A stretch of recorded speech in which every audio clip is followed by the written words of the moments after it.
नमस्ते दोस्तों, आज मैं आपको बताने वाला हूँ कामिका एकादशी के बारे में और ऐसे कुछ महायोग और कुछ उपाय जिससे आपकी हर एक मनोकामनाएं पूर्ण हो जाएगी।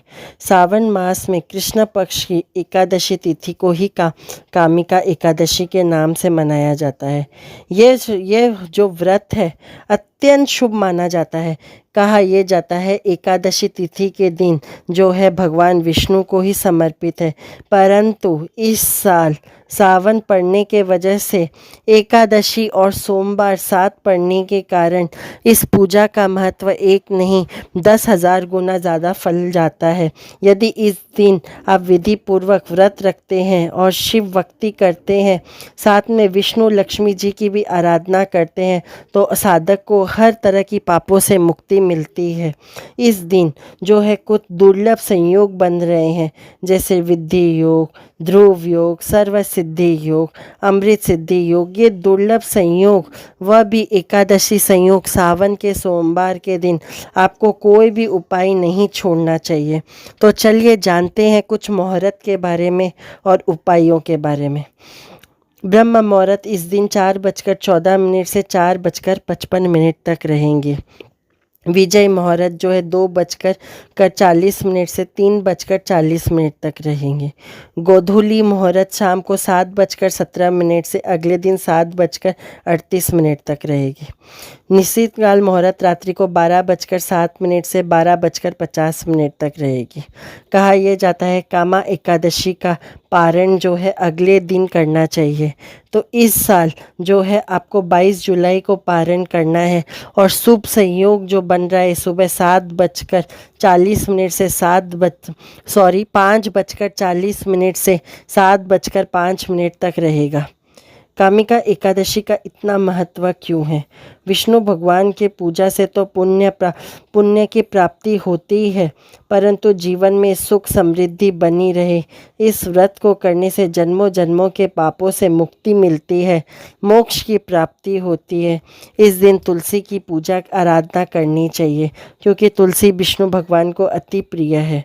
इस एकादशी के दिन यदि हो सके तो आप विष्णु भगवान का पंचामृत से अभिषेक करें। यदि इस दिन आप पितृ दोष से परेशान हो, बहुत ज़्यादा परेशान हो के रखे हो, तो एक मुट्ठी जौ को पानी में भिगोकर उसके बाद विष्णु भगवान के चरणों पे समर्पित कर दे, तो ऐसा करने से पितृ दोष से आपको निवारण मिलता है। कामिका एकादशी के दिन दान आपको अवश्य देना चाहिए। यदि हो सके तो इस दिन जो भी व्रत कर रहे हैं उनको फल दीजिए। एक समय का यदि आप भोजन करवा सकते हैं भोजन करवाइए, ब्राह्मणों को अन्न दीजिए, वस्त्र दीजिए। ऐसा करने से भी आपको अत्यंत लाभ मिलेंगे। यदि आप चाहते हैं आपके घर में बहुत सारी नकारात्मकता बनी रहती है, तो एक पीपल के पत्ते को घर पे लेकर आ जाए, उसे एक पानी में डालें, एक लोटे के पानी में पीपल के पत्ते, साथ में तुलसी के 4 पत्ते को डालें और वहीं पर बैठकर विष्णु सहस्त्र का पाठ करें। उसके बाद संध्या के समय उस ही लोटे के समक्ष एक घी का दीपक जलाकर ओम नमः शिवाय मंत्र का जाप करें। एक माला 108 बार जाप करने के बाद वही पानी को पूरे घर पे छिड़काएं और खुद भी ग्रहण करें। ऐसा करने से शरीर अथवा मुख्य घर के जितने भी दरवाजे हैं और साइड के कॉर्नर पे यदि आप जल छिड़काते हैं तो वहाँ पे सकारात्मक ऊर्जा आने लग जाती है। कामिका एकादशी के दिन संध्या के समय घी का दीपक अवश्य जलाए। ऐसा कहा जाता है पीपल पेड़ में संध्या काल पे विष्णु भगवान का वास होता है और माता लक्ष्मी भी इस दिन अवश्य आपको आशीर्वाद देंगे। इस दिन यदि हो सके तो आप घी का दीपक जलाएं और साथ में 7 परिक्रमा करें पीपल पेड़ की। ऐसा करने से आपके घर से दारिद्रता जाती है। यदि आप चाहते हैं आपके वैवाहिक ज़िंदगी में एकदम अनबन बन के रखी हो, तो इस दिन यदि हो सके तो आप शिव जी के ऊपर में यदि हो सके तो पीला चंदन और सफ़ेद चंदन संयुक्त अभिषेक करें। ऐसा करने से आपके वैवाहिक ज़िंदगी में जो भी अड़चनें आ रही है वह दूर होने लगेगी।